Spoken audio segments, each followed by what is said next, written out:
What's going on YouTube? So in front of me we have the legendary 2012 Yamaha R1. It has the Crossplane crankshaft. I've had the bike for about 2 years now, and I think it's time to make a video about all the things I've had issues with, all the little Yamaha quirks that kind of piss me off, and just a general overview of everything I don't like about the bike. Let me start off by saying I've owned many flat plane bikes in the past, and this has been my absolute favorite crotch rocket to own. This bike is amazing. This video is not designed to scare you away from buying one of these bikes. I don't regret buying this bike in any way. This bike is very unique. It looks everywhere you go, sounds amazing. Every time I ride this bike, I get that same feeling, the same excitement I got the very first time I rode a 1000cc crotch rocket. You remember that feeling? It's unlike any other, and this bike reminds me how much I love riding in general every time I get on it. So to me, that experience makes all these other minor issues seem just that, minor at the end of the day. Like anything that's unique, like this Crossplane crank engine, it comes with its own set of issues and common problems that you're gonna have to deal with. But now that you all know I love this bike, let's get into the issues.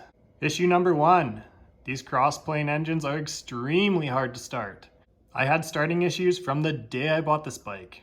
Thought it was just a dead battery, went out, bought a brand new battery. This exact same battery that I've had in my older bikes, my older R1, my older R6, and it wasn't big enough. It was a 160 cold cranking amp AGM battery.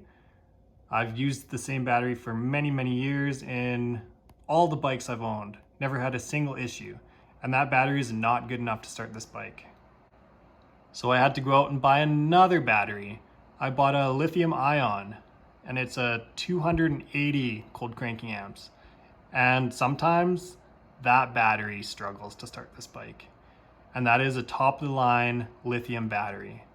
And those are not cheap batteries.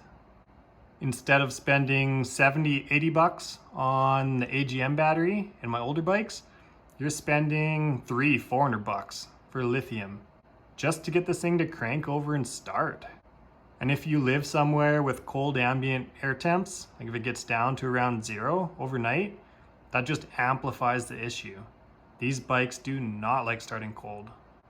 They crank for a really long time before they catch. And it's not just the batteries that cause these starting issues. I've replaced the starter relay itself. I had a bunch of corrosion in mine. Don't really blame the bike for that. But these bikes are very common for starter failures. This is the only bike I've ever been stranded on. I was on a road trip, 1000K from home, and the starter just completely fails. Wouldn't crank the bike at all.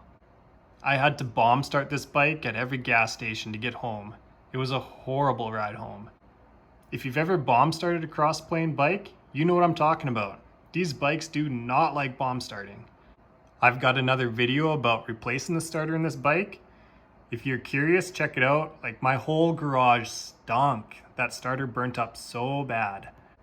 And changing one of these starters is not an easy task. It's very labor intensive. Starters just don't last in these bikes because they are so hard to start, and they have a lot of stress on them. Like, they crank probably twice as long as your traditional bike, so twice as much stress, half the life. Kind of makes sense. So to sum it up, if you're buying one of these bikes, be prepared to replace pretty much everything in the starting system. Battery, starter relay, starter itself. Every component is prone to failure in these bikes. And I had to replace all of mine the very first year I bought it, and it had about 25,000 kilometers on it, which I don't think is a lot. Issue number two, say your battery does die, you need to get under the seat. Well, you're kind of screwed because your toolkit is also under the seat. Check this out. Pop the rear seat where the toolkit normally is, and you have a whole lot of nothing. So I do keep an Allen key in with my insurance papers, but it kind of chews up all your papers, kind of a pain in the ass. It would just be nice if they had just a little plastic tab here that would hold an Allen key. Super simple, but they don't, because you need this Allen key to take off your front seat. So now that we have the front seat off, the toolkit is actually really nice. It's got this little mounting clip there. Doesn't rattle around. Perfect fit for it. Like, the kit itself is awesome. Good spot for it. You just can't access it. Yamaha put a decent amount of effort designing this little cubby and clip to secure this. They just didn't quite go all the way so you could access it. A little bit of a flaw, if you ask me. While we're under here, you can see the expensive lithium-ion battery, an expense that you will not have with a traditional flat plane engine bike. Just to show you where that starter relay is quick, if you're curious, this is the guy right here. So yeah, battery, relay, and starter itself. 3 main components just to get this thing to fire. Another random issue I had with this bike was the oil light coming on.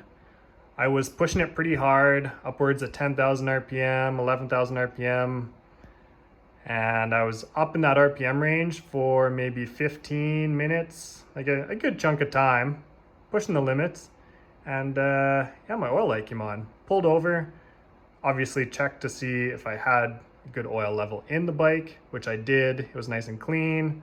Started the bike back up, oil light wasn't on anymore, and it never came on after that. So I don't know if that's a weird quirk that anyone else has ran into. If you have, drop a comment below. Let me know if you actually found anything that caused that issue, or if that's kind of just a Crossplane quirk too. Never had that in any other older bike, and I've rode my other bikes the same. So maybe these bikes don't like that high RPM for long periods of time. Who knows? A little quirk there as well. Seats back on. Now moving forward on the bike. Fuel tank. This bike does not have a fuel gauge.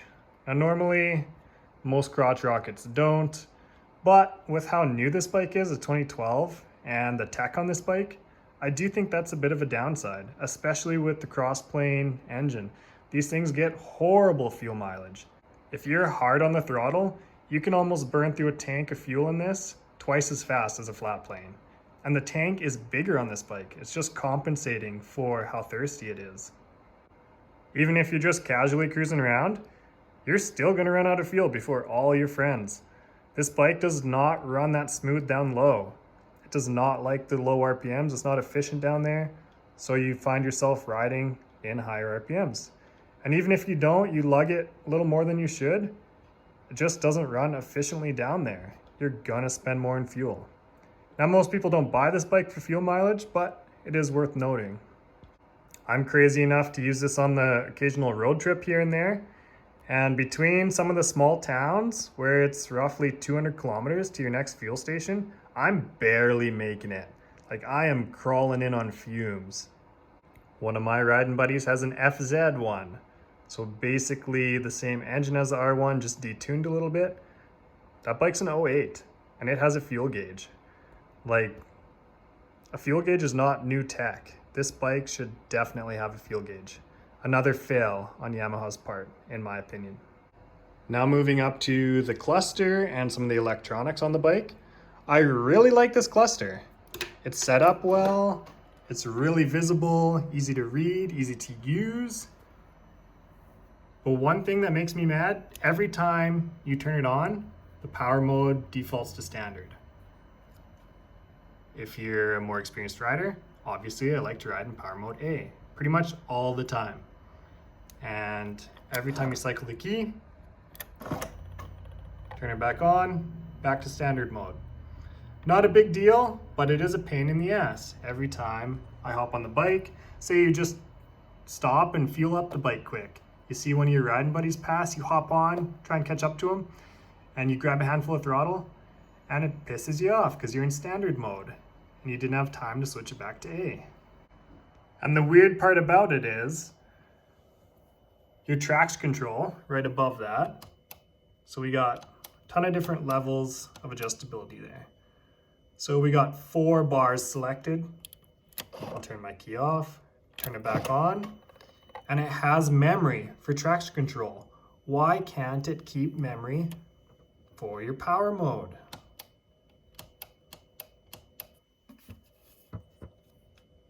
Back to power mode A.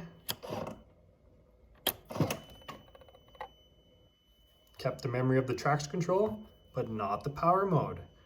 Why would they half-ass it like that? Keep memory on both settings. If you go all the way down, turn traction control right off, so it doesn't remember the off setting, which is normal. Like, you think about a vehicle, it doesn't stay off full time either.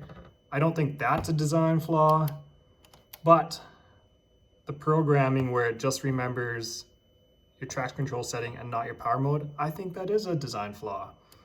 You should be able to program it and keep it at your preferred settings. Again, I'm kind of splitting hairs, but it's one of those things that just kind of makes you frustrated over time.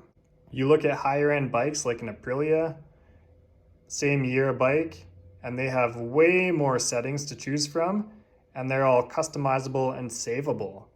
So I think, yeah, Yamaha fell a little bit short on this once again.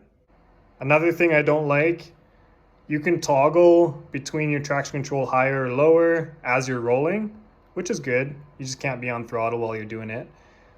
But you cannot turn traction control all the way off when you're riding, even if you're off throttle, which I don't like. So you have to be completely stopped and then hold the button for a few seconds, then traction control will turn off. Real world example of why I don't like that. I like to keep my traction control on the minimum setting, number 1 or 2. And say you're rolling and you see a good little stretch of road, you just want to dump the clutch, pull a wheelie. Traction control kind of messes with that, so you need to have it off, but you can't really turn it off on the fly if you come up on a nice little spot to do a wheelie. So I do not like that program setting. I wish you could turn it all the way off just by being off throttle, like you can adjust it higher or lower while you're off throttle. So little programming quirk there. And I know this is probably a safety feature, but off throttle you can change your traction control settings. You can do the same with the power mode. So that's kind of your safety feature built in there. I feel like turning traction control all the way off should be the same. Just off throttle while you're rolling. No harm, no foul. Should be that easy, but it's not.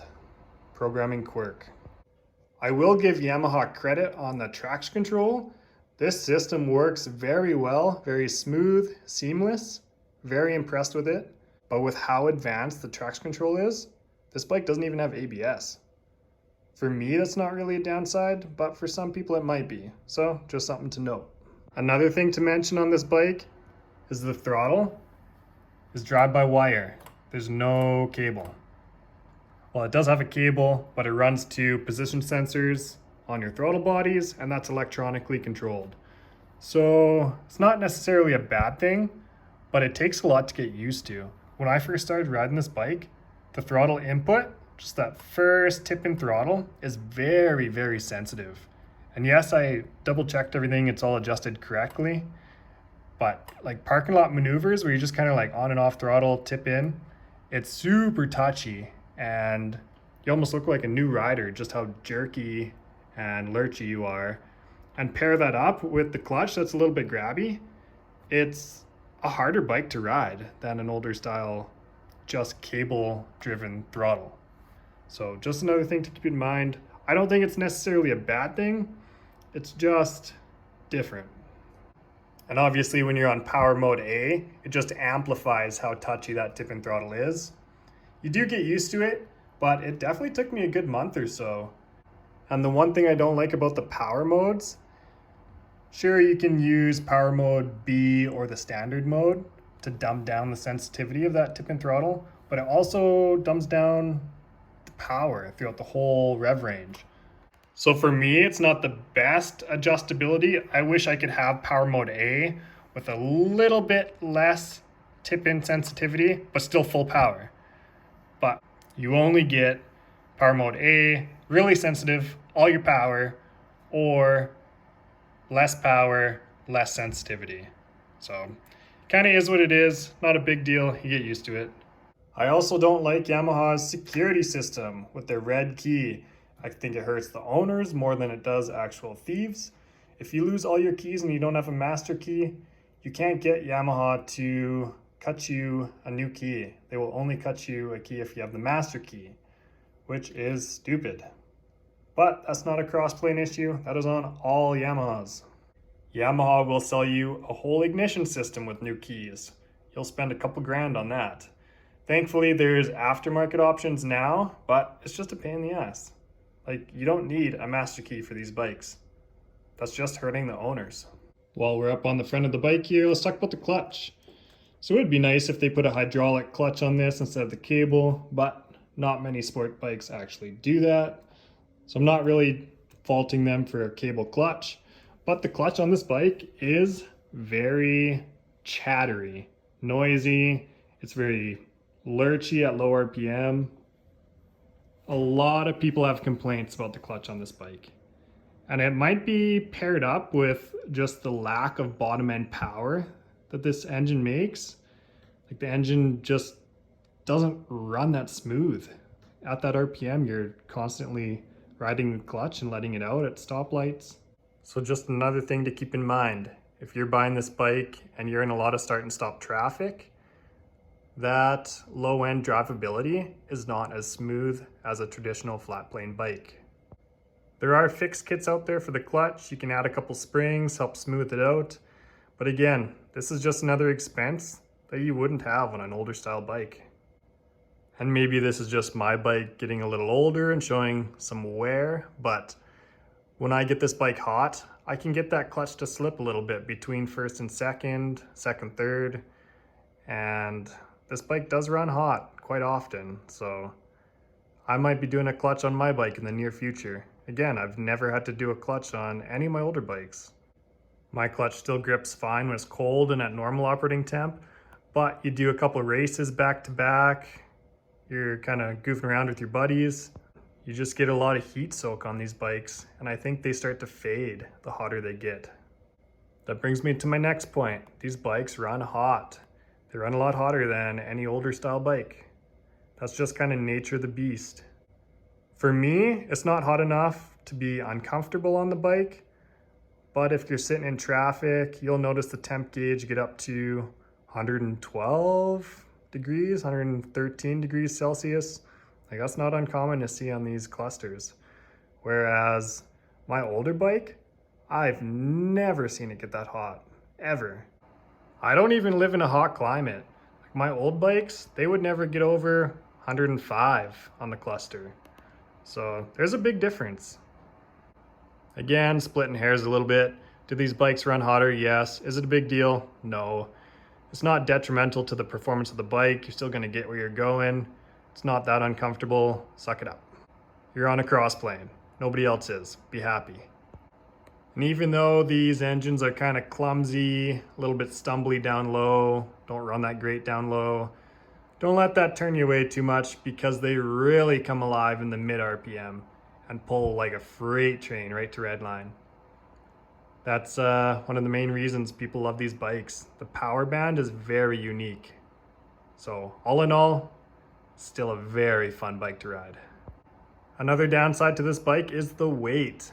It is heavier than almost any other crotch rocket out there. The unique firing order, Crossplane crankshaft, it's very hard to balance. So they have a lot of extra weight just counterbalancing that crank. You notice it in the width of the bike. The bike is a little bit wider than a traditional style bike. And you really notice it in braking effort too.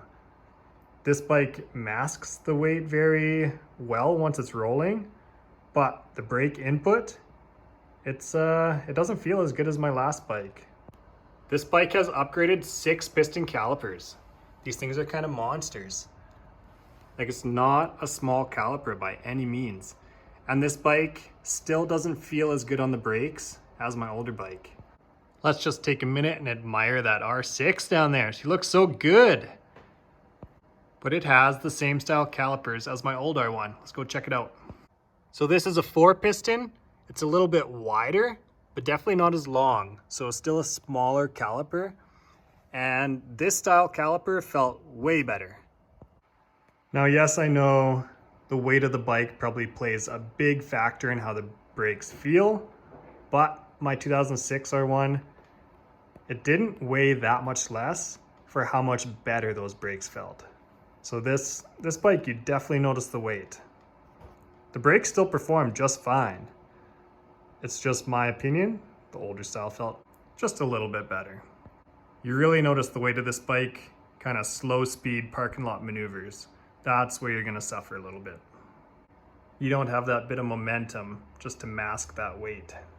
The extra weight of this bike and just how torquey it is in the mid RPM range, I don't know if it's just me, but I think I do wear through rear tires a little bit faster. So that could be another expense to a Crossplane that you might not have as rapidly on an older style bike. And along with that rear tire, you might wear through chain and sprockets faster. Like, these are kind of consumable things. Like, I've just replaced both of mine, the tire and the chain and sprockets there. So I don't really consider consumables a downside to this bike. You're gonna have that on any bike. This one just might be a little bit sooner. More or less just normal wear and tear.